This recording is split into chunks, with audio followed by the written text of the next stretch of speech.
শেরবাব, বলো। এই শীতের মধ্যে দুইটা কম্বল লইয়া তো শীত মানে না। আচ্ছা, আর আবার সইটা ভাঙ্গি গেছে গা। চকি ভাঙ্গেছে।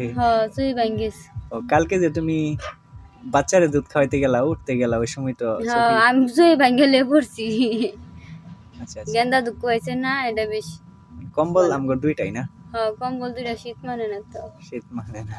হুম, তো দিন যেহেতু থাকতে পারছি, হ্যাঁ হুম। এখনও থাকতে পারবো।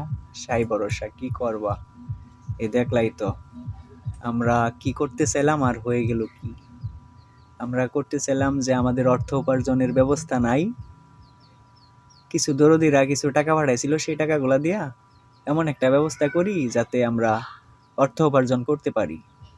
কিনলাম টার্কি মুরগি, টার্কি মুরগির ঘর বানাইলাম, মেশিন কিনলাম ডিম ফোটানোর, কিন্তু টার্কি মুরগি প্রকৃতির নিয়মে প্রকৃতির চইলা ডাকে গেছে। চলে গেল গা সবটি। না, এর মাঝে কি করবা বলো। সাই ভরসা যেমন আসছি, শুক্রিয়া জানাই। তুমি কি কও? তাই তো। এত সুখ দিয়া কি করবা? কেউ কেউ তো মাটিতেও থাকে, কাদা মাদেও শুয়ে থাকে নাকি। হ্যাঁ, আমগরটাও তো দুইটা কম্বল আছে, ভাঙা চকি আছে।